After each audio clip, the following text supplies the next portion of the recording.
This is the Bookham Podcast, and today I'm joined by a very special guest, Ollie, or you might know him as Kentledger, the photographer. How are you doing today? Yeah, mate, good, you? Very well. Better for having you here, and obviously better once England smash Scotland later on as well. Yeah, very excited. I do believe it will come home this year. Listen, a lot of us are feeling confident, but equally we felt confident before, so I don't know if you can read too much into that. Yeah, I think there's a lot which could go wrong. I've got faith, but yeah, just got to try and avoid what happened last time and try and get a win, I guess. Yeah, listen, a few people have said it's coming home, that's all I need to hear. And if it has your confidence with it as well, that means even more to me. Yeah, the more the better, I guess. Less people against us, which is good. But enough of the football. Yes. The reason we're here is to sort of, we have kept it quite open really, in the sense that we just said we were going to talk a little bit about you, sort of your creative background. Because that's how I actually came to know you, was through obviously Michael McLaughlin, where he said you were amazing at sort of film, photo, really bigging you up. He was like, this is just a bit. But you are though. If anyone looks at your work, they'll just be like, Jesus Christ, this guy is talented, knows what he's doing. And as well, through the conversation we had, you thought nothing of it, but we were sat there at Cafe Trio, and you were just talking through obviously the things I'm yet to implement with the video setup, but the amount of sort of thought that put into it, I hadn't considered a lot of that stuff, so that was really helpful for me. And Michael was spot on when he said Ollie will just know exactly what to have it set up, and I'm very appreciative of that, and no worries, man. But I think for someone like you, you're just well, that's what I do. You've got to be humble about these things, I think a lot of people have an ego or a sense of entitlement, I've worked this hard, I deserve this. There's people putting in more work always. There's people with different ideas. There's so many people within the field as well, within the industry, that it is harder now to make a rise in it. But I think that you'll be recognised on account of your actions. So I try and be as transparent as I can with a lot of my stuff. I'll be honest with someone if it doesn't work, and kind of take the same approach I would to if I'm making a film. I'll be quite meticulous with a lot of stuff, and try and make it so that all bases are covered. But yeah, I think as well, that approach is nice because it speaks of someone that realizes, as talented as you are, and as far as you've come, the fact you're not allowing the ego to get in the way and to go, oh yeah, because I think as soon as you let that creep in, you can then start to go, oh well, I'm not going to work as hard now because I've achieved all these things. You're just going, I think it then allows you to just keep working, keep progressing, because as soon as you stop, you won't be relevant anymore. Yeah, and there's almost a maturity aspect to it. When I started, because I grew up and I didn't really want to do media stuff. It just kind of came about. So originally I actually wanted to be a zookeeper, funny enough. A zookeeper? Yeah, I had an apprenticeship at ZSL, booked in, but I had work and I had exams as well. Bearing in mind I was 15, 16. So yeah, it was a bit of a kick in the teeth, but after school ended, I kind of didn't focus that much in school. By no means am I stupid or anything, but it's just I didn't really mesh well with my teachers, and I was a really anxious kid in school, so it was very hard to learn for me. Looking back in retrospect, but yeah, I started properly. I went to college. Didn't know how to cut a bit of footage on a timeline or anything, but 2018 time, that's when it kind of picked up a bit, and that's when the ego really grew, because you kind of have to have a protective shell there in case, a lot of clients will try and mess you around. I've had instances where I haven't been paid, threats. We'll go into those in a minute. I think because it will perhaps highlight to people why you should pay people properly. Not just creative people, but I think as well of some of the personal trainers I've got talking to as well, of these people, you look at their fees and you might go, hang on, that's a bit high. Yeah. But obviously you have to bear in mind the things you have to factor into that are so numerous. You need to factor in the fact, okay, if I want to take a break, I don't get paid. Yeah. If I'm sick, I don't get paid. If a client fucks me around, I don't get paid. If someone cancels last minute, I don't get paid. And it's that's why the fee's set at that price. And as well, obviously bear in mind, they've had to, for yourself, you've had to go through numerous processes of improving yourself to get to that state. And it's okay, so my talent is there as well. That needs to be priced in. And it's hang on, that fee, when you look at it, is actually incredibly reasonable. It's excuse me. When I first started, I was kind of like, yes to everything, which is a bad thing. Good for portfolio, yeah, but also bad on the monetary side of things, because obviously there's software to pay for, everything else. But I was still in education at the time, so there was still a heavy sense of naivety. But the thing is, with our education, they had things implemented to help us, integrate with like the industry and stuff, but it just doesn't do anything. You will not learn unless you adapt by yourself. You'll know your limits, you can test your boundaries, then you learn how to talk to people. The only reason I'm not an introverted shivering wreck is because I've had these interactions with complete strangers. I've had to persuade people to work with me or to let me take their photo, and it is very daunting still, but it's it's quite a good thing. So if anyone was like thinking of getting into it, I would say, research. Yeah, Do and your research. it is difficult though, because I think a lot of people who might just be starting out on something would resonate with that. If it's in the creative industries, photography, whatever, you do obviously want to take on any opportunity, but of course, as you say, at what cost? Yeah. Like if you're just constantly saying yes, regardless of the price, regardless of whatever, you're ultimately just selling yourself short a bit, aren't you? And as well, like, what kind of effect does that have on you psychologically, where you're saying, okay, I'm spending more on the train ticket and the equipment to get here than I am actually getting out of this, and it's like, hang on, what? Like I had a project last year, it was like a week before lockdown, so it was meant to be a pilot for a series. I took it as a exposure job because I was still in uni. I was doing it occasionally for work-based learning, which is like work experience or the equivalent. So yeah, that was all the way up in Gants Hill, hour and a half commute, and I had to get there at 8:30 in the morning. I had about 30 kilos of kit on me. I didn't have any helpers or anything. All my people had dropped out, so I was like, okay, because obviously they're not getting paid. So it's just like, well, so I went there, filmed up until 11 p.m. I basically hadn't eaten anything or anything, so it was like you're so wide into doing that stuff. But the only reason I took the job on is because there was another opportunity to come out of it. Don't get me wrong, I enjoyed the experience, but the aftermath was quite very, very heavy on my mental health. So obviously lockdown came, we couldn't do any reshoots or anything, and I was editing it, and there was just a mess. The audio guy wasn't actually editing the audio, so I had to do it. Had to do the scoring myself. The director basically dropped out and just what's the scoring? Sorry. So like composing music. Okay. So or finding music which is royalty free, or getting someone to do it. And there was just a breakdown in communication. It was about 8 months in when I finally said, look, I can't do it. I had loads of other stuff going on as well. I said, look, it was just such a heavy weight on you and it's pressure. Obviously, it's not paid, so there's not a deadline. If there was a deadline, it would be a different story. But there isn't. So it's just like, okay, well, I just have this massive burden. In the end, I just said, look, I can't do it. I'll send you everything. I'll give you everything. I hope it works out. But I guess that's a different case when it's something like, I don't know, a promo video for a gym, which I did recently.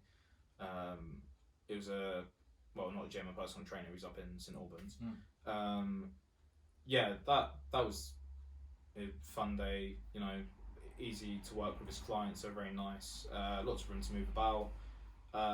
Really easy client to work with. So with that, it's a completely different story, because there's a sense of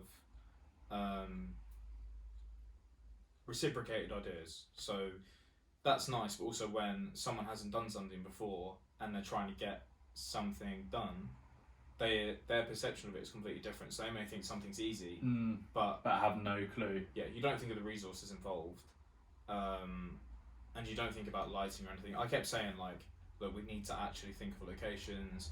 I did a massive presentation saying about colours and everything, and I said, look, if you give me time, I can get a crew together, we can actually do something. It was just very hurriedly put together. By no means am I trying to slander the story or anything. The story was great, and that's the reason why I was kind of brought on board with it. It's mainly just, yeah.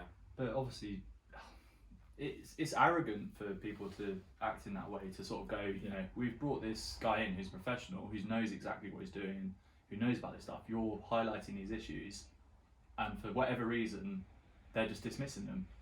And ultimately, you're passionate about the project. You want it to obviously not only reflect well on them, but also reflect well on you as well. Yeah.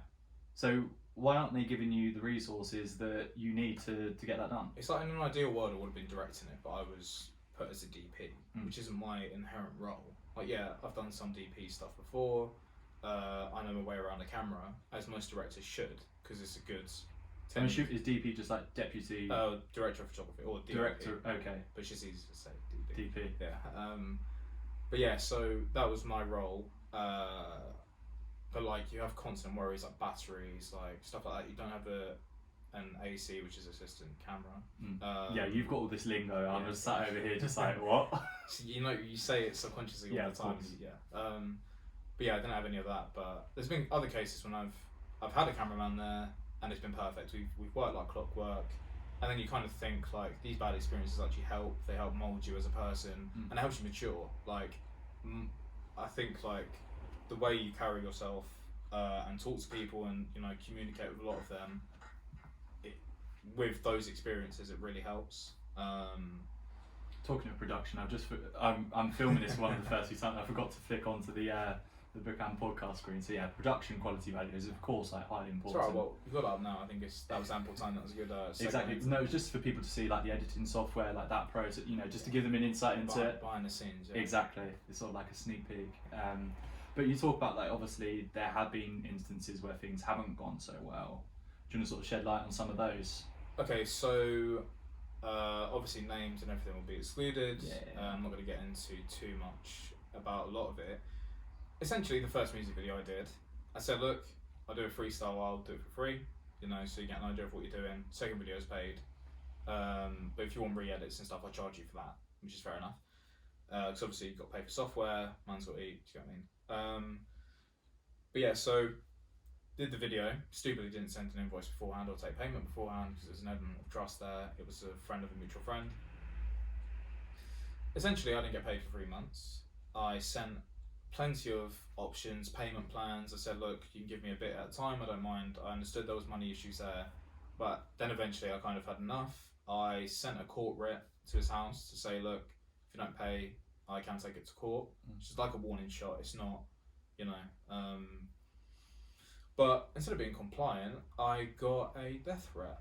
So it's kind of one of those things where you've kind of got to match their level of what they're saying. I was like, well, come on then. Like, if you want to do it, do it. Because you can test someone's mettle if they're like that. But obviously I've moved out of that scene now. So I don't do any grind videos or anything anymore. Because I understand the people affiliated with most of them and most of the time are like that. Obviously I'm not saying everyone is. But from my experience, the people are just very nonchalant. They don't actually care about stuff. Just lack of professionalism through and through. Smoking weed when it's an important scene, and the lip syncing is different because they're obviously speaking slower. The eyes are all red. It's just things aren't considered. Like post production is really important. Things like there was another video. The people wore all red in a red setting, and I said, don't wear red. Prior, I emphasised do not wear red, and they did, and I was just like, well, what do you expect us to do? 3 black girls and red clothing. That colour grading is a nightmare because it's going to make the skin orange, and it's just like. So like when you then go to correct it, it just blurs puts their skin this weird tone. Yeah, so it's just an absolute nightmare. But obviously there's been some nice stories about stuff, and I've actually enjoyed a lot of jobs. Like recently I was filming a documentary. I was away for a week. We were going across I think called ley lines. They're like go across the country. Went from Yarmouth to Land's End, and we were filming that. I was drafted in like last minute as a DP, but like stuff like that, I actually enjoyed it. All the hotels and everything were paid for, so I was just like, okay, I'll do this. Like it's a free holiday. So is there like a particular sort of subject or like something that's your favourite kind of work? Have you found that yet, or are you just open to anything? I've always been one to kind of test my boundaries and kind of try new things, but it's got to a point now where I'm quite reserved with a lot of my stuff. I'm kind of trying to do my own projects as opposed to projects for other people, because I feel like when you're doing something for someone else, you're giving a lot of effort to them, but then it's also draining you. And then if the effort isn't appreciated, you put a lot of love into their project, may I add. So that energy might not be matched. Like they might just look at it and be like, because passion and professionalism can't always go hand in hand a lot of the time, and that's the unfortunate reality of a lot of it. But in an ideal world, it would just be doing films and a few commercial bits on the side. But I feel like I'm kind of still trying to find my feet. I'm undergoing a rebrand at the moment on a lot of stuff. But then it also hammers your social media presence because I haven't really been on it that much. And it's just like I'm trying to do stuff, but then you think like, am I losing relevance? And the way Instagram goes about everything, you need to stay on top of it, don't you? It becomes a game almost, and you know, numbers is everything. You try and avoid it, but if less people are seeing your work, there's less a chance of you getting work. So that's the unfortunate case. But yeah, I think the film route is a lot better to go down, and I think you'll establish your name much better. You know, there's a lot of time you can put into something, resources. You know, you actually have to think. Yeah. So you don't like pin yourself down to like one particular route. You're just almost like, what's next? Yeah, I mean, I think to develop as a director, photographer, there's a lot of different things I want to try, a lot of different concepts, and you can kind of look at the ones you've done before and kind of use them to your advantage when you're trying these new things, because there's a case of similarities. So you can kind of think like, okay, I did this before, I can implement this in my new project. Or if I've used a bit of kit before which didn't work, I can switch it out, try new things. Yeah, but I feel like COVID definitely took a hit on things, massive confidence hit as well. So I kind of went to photography more because I could still direct, I could still plan out shoots.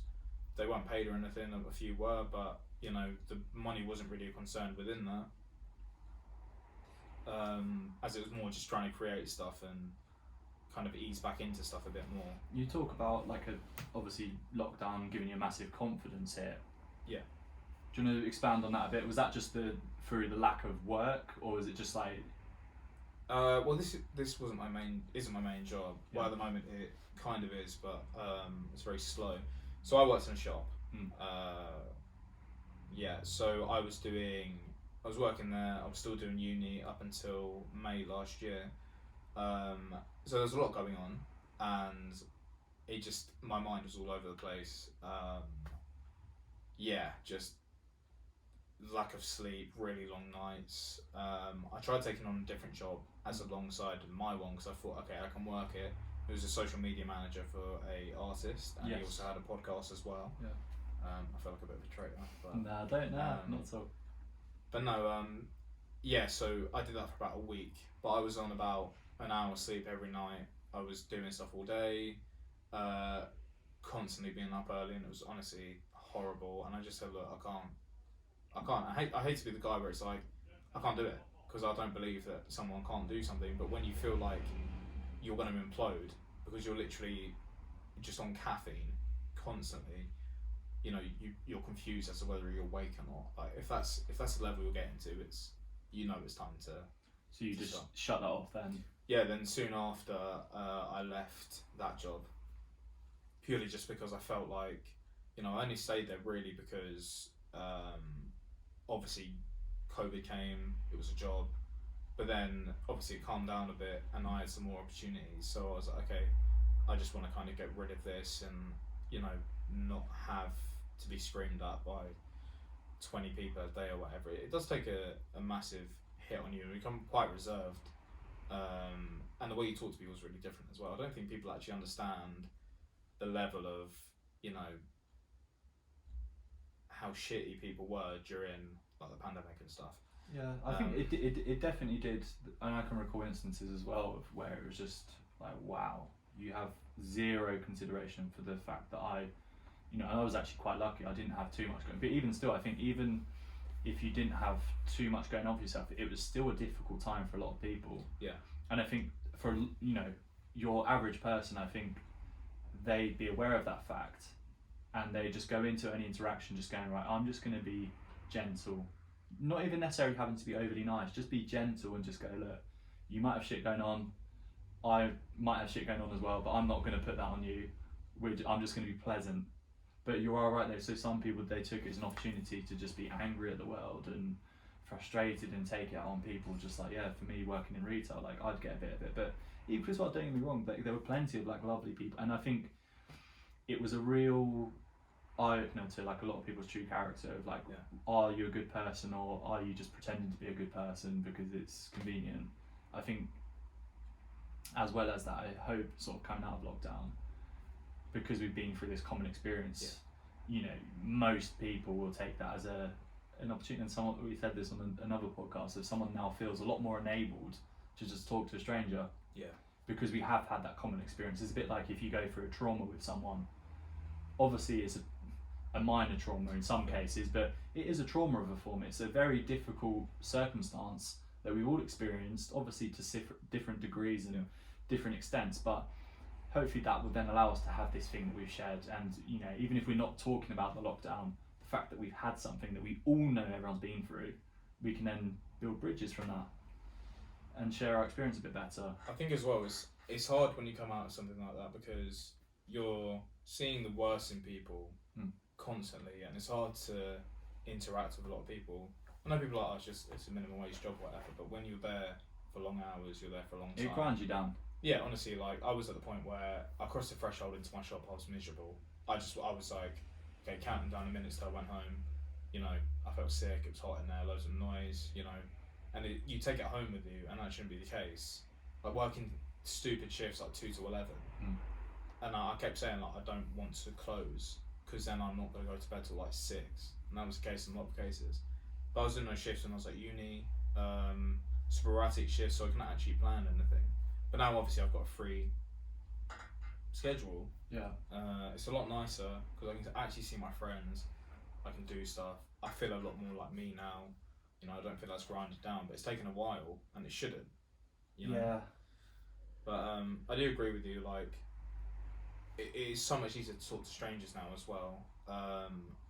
Especially in regards to like things like mental health, for example. I'm a strong advocate for it. I've gone through a lot with it. Just talking to people about that, spreading awareness of stuff, encouraging people to talk about it. You know, I wouldn't say I'm like a motivational speaker or anything, but with a lot of my work, I try and captivate people's attention towards the subject, especially within men as well. I feel like a lot of people preach about it, but they don't actually look into the things about it. And this whole man up stuff, I know it's not here as much, but it has been there a lot recently. It still exists in our society though. Like, let's not kid us, because I think it's obviously come to more light that, you know, that's not the best approach. Yeah. I think most sensible people would agree that. However, I think you still cling on to it, and even us as blokes, like even I'm a little bit, you know, I'd like to think I'm quite well read on like mental health, and like, you know, I have my own experience, and I've spoke with numerous people about their own, but even still, I'll tell it to myself. Yeah. And that's because obviously you've grown up. It's so ingrained in our society that that's the way it should be. You know, men particularly should just tolerate it and not have an outlet.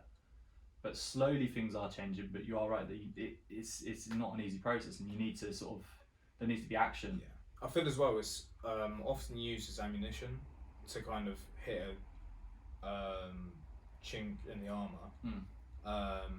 But I've had issues with alcoholism, drugs, you know, a manner of other things. So for me, it's quite hard to talk to strangers in general about it. But I think once you kind of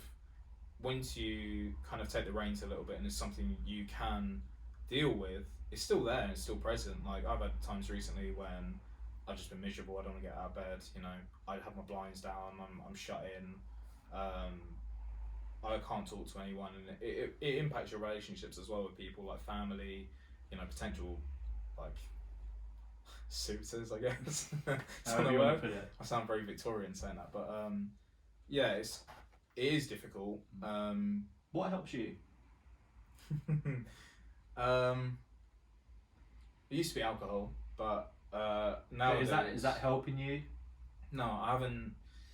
Well, I would say I haven't drunk in 5 months, but I had a few the other day. But I guess when you're in the company of a friend and you know you're going there for that purpose, as opposed to just like coming in, going through like 4 glasses of whiskey and like a 4-pack of like beer or whatever, which used to be the case quite often. You know, it's nice when you can subsidize it, so you're not using it as a crutch. You're using it as something which you can do it if you want, but you don't do it. Yeah. And then I think as well, you rely a lot more on yourself. You're not impaired by anything or any inhibitions or anything. You can be yourself a lot more, and you don't have to project yourself with alcohol. So how did even when it I'm saying help you, yeah, how when you were using it as a bit of a crutch and something to lean on in those like dark moments, I guess is the way of putting it, how did it help you? Was it just that numbing sleep? Sleep. I really really struggled with sleep for about 3 years. So I had someone in my family die, and I saw them die, and they were asleep, and seeing them, that just replayed in my head constantly. So I often tried to like drown that out. I couldn't sleep for a long time properly, and I'm staying up late doing work a lot, which is really really bad for your health, and it catches up with you, especially during lockdown as well. I don't know, it was quite hard, and obviously a lot of other stuff came in as well, and that just affected things. But I just found myself like drowning in work just to try and have some semblance of being. Yeah, now I've left, I'm out of that stuff, and I actually have some form of control on what I'm doing. That I do actually sleep now. Instead of having 2 or 3 hours a night, it's now looking at like 6 or 7, which is a lot healthier. Yeah, and it's like you feel a lot better. You don't have a tight chest all the time. Your back's not all like, doesn't feel like someone's constantly on it or anything, and like really bad headaches, nosebleeds from like being up for like 4 days straight. Like it was really bad, and I think with that stuff you kind of grow up a lot quicker, and it's nice to have. Well, it's not nice obviously, but it's better to have regrets in your teenage years than it is when you grow up. Because I honestly, there was a point when I didn't think I was going to make it past 20. Like it was really bad. Like I'm 22 now, going on 23, and I'm just taking each time as it comes. So the achievements within the past year are a shock to me, and it's like it adds a sense of optimism, but at the same time you still have a heavy burden of all the stuff there. I've been through CBT, and I've chatted to friends about it, but it's still something which is very much there, and I think a lot of people bury it. I'm a very anxious person still. I commute a lot for, well, call it work or whatever, photography, and that's really hard.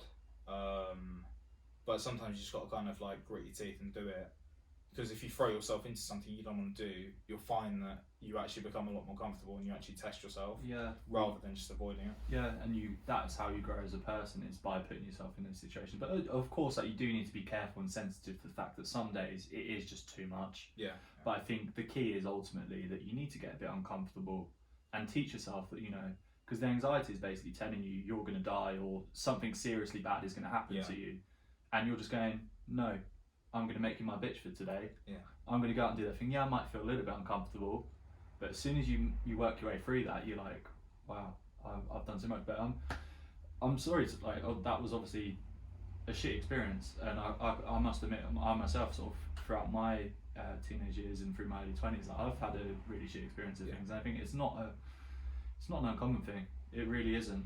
Yeah. But equally though, when you're in that space, you do feel like it is just you. Yeah. And you don't feel anyone could have possibly felt that way. But you and I are both testament to the fact that there is a way out. Yeah, and it's like when you can find a way to talk about it, because I feel like even now I'm quite choked up about talking about a lot of it. I've hit rock bottom twice. I almost died. That was really fucking scary. I went out for a night out. At this point, alcohol had stopped working, so I kind of turned to drugs a bit. It wasn't like heavy drug use a lot, but it was still something which was very taboo within my family and how I'd been raised, and I knew it was wrong, but I did it anyway, purely just to feel something. So I was drinking as well, and someone handed me a glass or like a cup of water. I drank it because it was literally like summer, it was boiling. Turns out it was spiked, but I didn't know. Was spiked by your friend, or just spiked in general? I don't know whose it was. It was just some random girl who come up to me and offered it stupidly. Yeah, and I just kind of like, I just want water. Just mate, assumed, right? Yeah. So I didn't really feel the effects of it until the morning. I woke up. It honestly felt like I was gonna have like a heart attack. I was like, okay, I need to go somewhere. I spent like 60 quid to get to Leicester Hospital in an Uber. I got there, they put like all these pads and shit on my chest. Like, I fucking hate hospitals. Like I said again, like seeing that person die ever since, like I can't really step foot in one without feeling some kind of anxiety or fear of death. they said to me like my heart rate was too high. I should have had, I should have gone in sooner.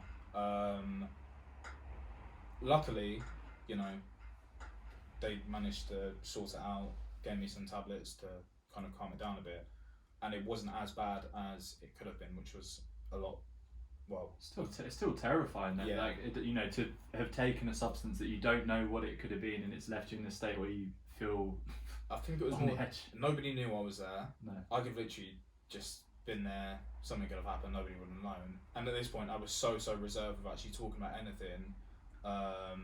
And then someone came in. They were like, "Right, what's up?" I was in like some room with like sponge furniture. You could tell like it was for people who were gonna like throw stuff and that. And I was like, it's like a padded cell. They were like, "Right, we're gonna relate to CBT." I just broke down in tears. I was like, okay, finally, like I feel like there's some form of way out. But there was a 6-month waiting period, and that was very ropey to go through. But like I hid all the leaflets and everything. Nobody knew I was taking it until like a month beforehand. I was talking to a friend. We were at his house. He's a musician. He has like his own little studio in there, so it's soundproof, luckily. And I just said to him like, look, I'm doing counselling soon. I'm really nervous. I just started crying. It was really fucked up. But like since, things have been better. But I still like, there's been bits where it's faded in and out. Like in September, I was alone for a week. I just went through like 4 bottles of wine, collapsed on my floor. Didn't wake up until like late the next day. And then you kind of think like the effect of drink is very temporary, but it's something which is there, it's easily accessible, which is stupid because it should be on levels of like drugs. I hate to be like sounding like a prohibition person or anything, but it's true. You look at all the studies that go into sort of the harmful effects of like all the substances, and consistently at the top of them are alcohol and tobacco. And oftentimes, people will say if they were stumbled upon today, they wouldn't be legal as they are, but obviously it's a cultural thing as much as anything else, isn't it? The fact that they're still around and people use a bit equally as well. Don't get me wrong, people do use them responsibly as well, and it can be, as you said, sometimes it can be enjoyed as something to enhance an experience, to let go a little bit and to feel that. But obviously, if you're in that situation where it's being used as because really and truly it's to damage yourself. It's one way of hurting yourself, and but also as well, it can be numbing something as well. Yeah, like not feeling anything and kind of like your eyelids getting heavy and you just kind of pass out. That feeling was so like good at the time, and like a lot of even my friends didn't know what I was going through. They said I was drinking too much, and I was like, no, I'm not, it's fine. But yeah, like even I haven't been to a certain pub in about 2 years. I don't know, people who say it's a hobby for drinking and stuff, it's a weird one, because like you said, you can drink it, have a laugh, you can have the occasional beer with a friend or something, but it's never got back to that point, which is, it's good. But I would say like, I think within teenage years as well, people are very like easily swayed. I chose to because I felt like there wasn't anything else which would do anything. Stupidly, I should have just gone onto the NHS website, but that doesn't cross your mind. You just think like it's embarrassing. I'm a guy. I shouldn't be, weak. But like I had therapy beforehand, but it just didn't work. I didn't say anything. I couldn't get the words out. Then I had it again. First whole session, cried the whole So was thing. this the CBT that you had? Because my next question was going to be, so like, how helpful did you find the CBT? Can you talk through your experience of it a little bit? Yeah, so the main things they said were anxiety and depression, quite a concoction. But yeah, they gave us loads of worksheets gave me loads of worksheets to do. It was quite private, but then you also had the sense of this person can tell someone's stuff, so it wasn't completely anonymous, so you kind of found yourself withholding certain things, deep rooted stuff, but the surface level stuff was sorted. And then you kind of learn like, okay, I can deal with this stuff on my own. It's still there, but you have those techniques at least. there was like a worksheet. It's like a Venn diagram, the thing with two circles and a thing in the middle. It was like doubts and like truth. So like I used to always think I wasn't good enough for stuff. I used to think like me as a person, I was a shitty person. I used to lash out a lot at people. Like I struggled to express my emotions with a lot of stuff. So that's why now with work, it's easier to put a lot of stuff into that. And then, you know, that's kind of my way of expressing myself. I hate to be like cringy about it. No, I don't think that is at all cringy. I think creativity is a fantastic outlet for someone that's struggling. It's a great way of expressing yourself, and as well, you could be expressing yourself in that way, and people, there is an anonymity that comes with it as well, because it's like you're just expressing yourself through your work, and people might not know you're struggling. You know, it's your gentle way of doing it. Of course, there are sort of steps beyond that, as you say, like the talking therapies and speaking with your friends, having open, honest conversations. But I think it's one way of doing it, and maybe that's all you can do in that moment. So for you, that's probably a fantastic outlet. Yeah, it is and it isn't. It's a cruel mistress, because you can put a lot of work into something, and it can be a stinker. Like the reception on it will be really bad, and then you kind of take it to heart. But you shouldn't, because it's your own work. But you do anyway, because feedback is what kind of drives you. But like some stuff, it feels so good to get it done. You feel like actually content with what you're doing. But like with a lot of stuff, like just generally going out, I used to go to a driving range a lot, and that was my thing. I used to go on my own, get 100 balls, slam them for half an hour, 40 minutes, have some earphones in. It was just, that was my like zen peace area. But obviously COVID came along, so it was more like, I shoot primarily on film now. The process of it is quite relaxing to do. You know, if you get it wrong, it's very annoying and irritating, but when you get something back, which is good, it's like getting your homework back marked, you know. There's like a thing where it's like you don't know if it's going to be good or bad, and it's kind of like, okay, if it comes back good, I'm going to be happy. If it comes back bad, I'm going to be annoyed. So there's like a sense of anticipation, which is nice, because you have something to look forward to, and it's not just, bang, you got it, now you got to edit it or whatever. I like shooting on that format. So I shoot on a thing called 120 format, so it's a big and negative. It's normally what magazines use in a lot of cases. But yeah, you have less shots in a row, you have 10 shots. So you have to think about what you're actually shooting a lot more. You don't necessarily get stressed out, but you get like creatively charged to actually use the space you're having or using, and kind of manipulate your model to work with the shot. And then also with that, you have more concepts to go on, and you've not wasted them all in the shoot. But yeah, like feeling everything and having it physical and not just as a methodical thing. Because obviously with mental health stuff, a lot of it is fabricated in your head, you know. So stuff like that, like, I don't know, it's nice to have that form of interaction with something, because it kind of takes your head out of the equation. Yeah. But yeah, it romanticises photography, but I think a lot of people do have different ways of expressing themselves. I love it when you talk about photography, because I'm both equally captivated, because I'm like, wow, like there's so much detail there, and equally just like, what the fuck is he talking? Because I'm obviously not in that space, so it's like I'm just like, I think because I'm so intently focused on like your passion for it, even those bits where I'm like, what the fuck's he talking about? It's still, I'm still enjoying it, but like, and I think I can tell, like for you, it does seem like, you know, you talk about like the CBT and like all these other things that have helped you along the way. I think your work is a huge one. I would say it can be the cause of it, but also recently it has become a thing, like an escape into it. Like, yeah, of course I don't want to do it sometimes. At the moment I'm in quite a rut. It feels like this is a thing I think a lot of people don't talk about as well, creative block.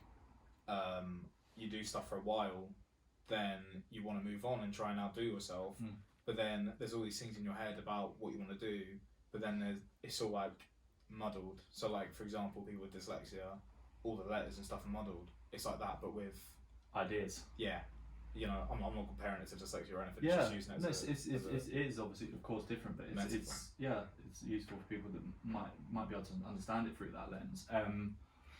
I'd say I'm thinking to focus on a bit more. Yeah. Because we have gone a little bit dark. I mean, a little bit dark, but equally it has been uplifting towards the end where we've gone sort of like, but these are the things that help me. I want to focus on a little bit towards the future of you. Yeah. Like, what does the future for Ollie Kentledger look like? In an ideal world, you know, I'm not driven by money or anything, you know. Like, yeah, it's nice, but I think a lot of people, when they're driven by it, they become different people. So, I just want to be happy with my life. You know, be quite remote with a lot of it. Kind of travel about if I can. Just, I always say this, I would rather leave a legacy than an inheritance. Because a name carries on through time, money doesn't, you know. Like, I'm looking around here now, Arthur Conan Doyle, Charles Dickens, you know, all of these names will forever be cemented in history. Yeah. You know, I'm not saying I'm going to be like the next, you know, Dickens or anything, or, you know, like Bruce Gilden, not the photographer or anything. But, you know, it's nice to stride and try and make the best out of what you have, and leave something behind. And I'd rather implement that onto my offspring and say, like, look, go out, try and make the best out of yourself. Because if you can be the best version of yourself, then, you know, no one can take that away from you pretty much. I've gone down the cringe route. No, you keep saying it's cringe. I don't think it is cringe, but I think as well that and by you living that lifestyle, by you showing, you know, your future children, that's how you should be living your life. I think you do something great, like powerful with that. You're just going like, this is the avenue. You're just going, right, I've done it. Now you follow my footsteps. So I think that's a fantastic approach to just be like, look, just find what you love, stick with it. Don't let your ego get in the way. So if you do something for what you're doing and don't let money sway that. No, it's tricky. It is tricky though, because, you know, as they say, like, money makes the world go round, and it's you then in those situations as you've been, where people have been ripping you off, people have been taking the piss, and that is a very real thing that happens because people are out there to get you. People are out there to take advantage of you, and, you know, they can see you as like someone who's fantastically creative, who's very talented at what they do, and just go, but he doesn't know his value, so I'm going to rip him off. Yeah, and it's like, I have conversations with my creative friends.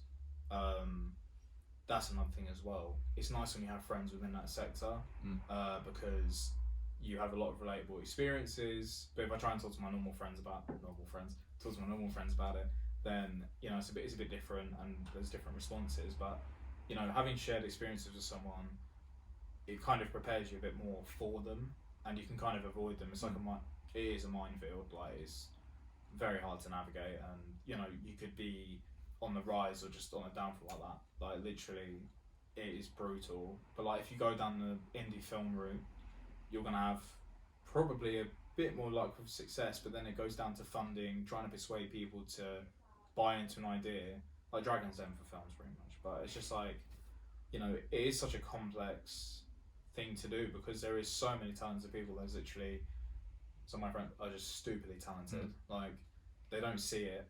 Like you were saying earlier, you don't see the talent, but you don't see all that hard work that goes behind the scenes. And you can't tell when you look at an image. You're like, I see they did that. Like, fair play. Like, and you can try and figure out how they do it to kind of take inspiration from it if you can, and then also kind of like boost them. But there's like not necessarily a sense of competition with stuff, but you would think there would be. But I think it's because you're going down different paths. Everyone's doing different things. People want to try new things as well. It's not necessarily the case, which is nice. I think it is frustrating as well because, as you say, like, you know how super talented some of you and yourself as well. Like, you know how talented you all are, and it's like, it's not just the talent, it's also the luck and the timing as well sometimes as well. So it's like, it's frustrating because you could be the most talented person to ever existed, but just because of the timing, but that might not be seen. And oftentimes you'll see that with artists who aren't celebrated until after they're dead, and it's like, hang on. Yeah. Like, they haven't been able to experience any of that love or that joy that sort of come out of their work. It's like, it's not what you know, it's who you know. If you have good connections, you will get somewhere. You could be the worst person at filming in the world, but if you have someone who knows someone that wants to hype it up enough. But then also it goes down to hard work as well. There are people literally working 6 days a week, hours and hours and hours to pump out stuff. Fair play to them. Like, I don't have any jealousy or any maliciousness towards anyone within the industry. You know, obviously some people are doing different things. People are in places I want to be, but I'm not just like, oh wow, like they're doing that and I'm not. It's good to look at that stuff and aspire to do stuff. Yeah, be inspired by it, don't be knocked down by it. Yeah, and sometimes you can, because obviously social media is poisonous, and I will say this till the end of time. But it's such a good asset as well. But someone could be literally, like I said, make or break in like a matter of months. Your growth can grow really, really well, and then it just stops. It flatlines. But I think that's the same with anything, to be honest. But yeah, I mean, like since lockdown came about as well, everyone's all of a sudden a photographer, a graphic designer, because you're just locked indoors, you know. But I didn't really get a chance to utilise the time as much as I could, obviously because we both work retail. So and yeah, how you was feeling at the time, was it like, don't be too hard on yourself, like for goodness sake, like we all go through, well not all of us, but a lot of us go through periods like that where it's just, for all the I'm weird, not sure I understand. Stop, that's silly. Where all of us, guest. yeah, exactly, special guest.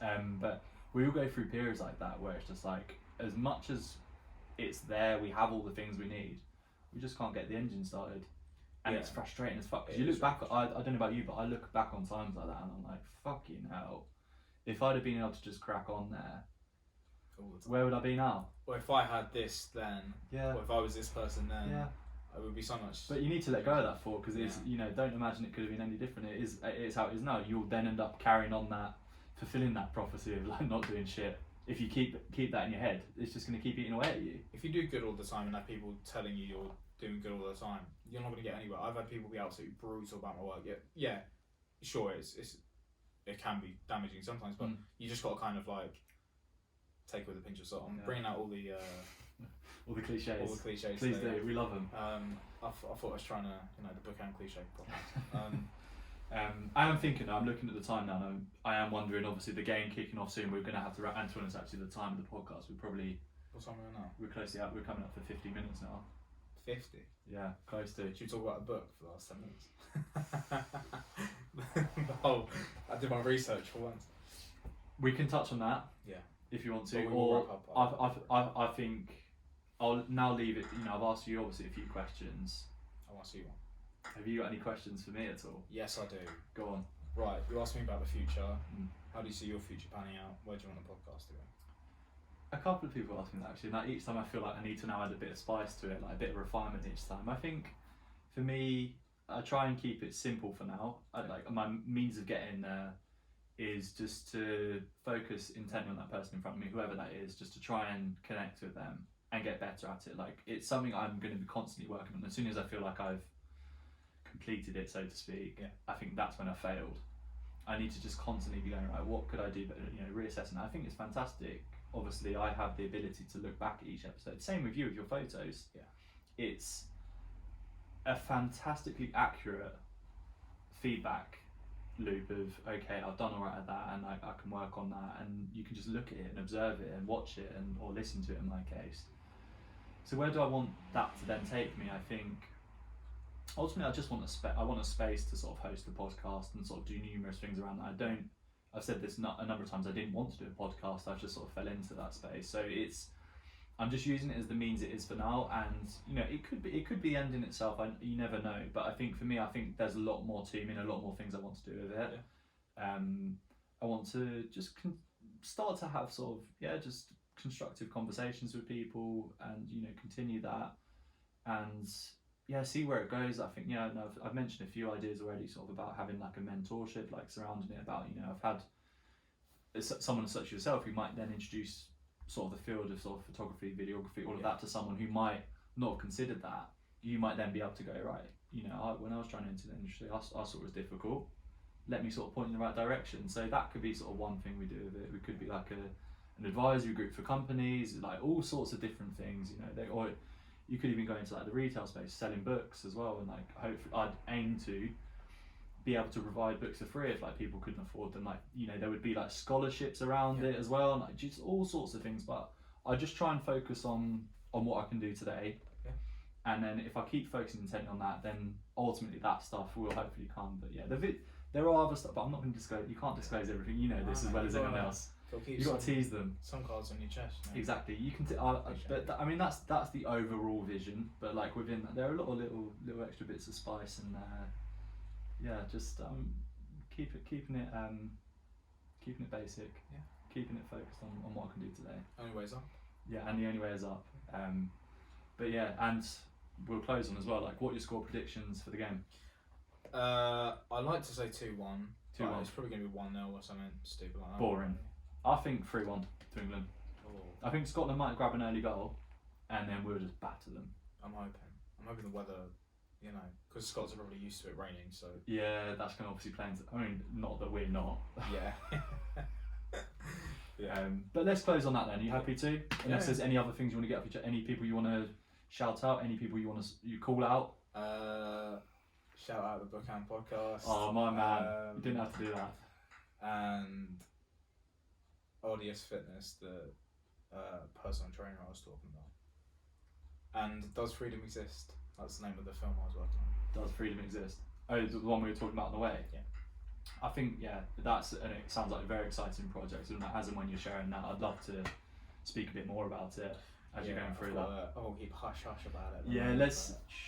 Yeah, And we'll close on that. Perfect.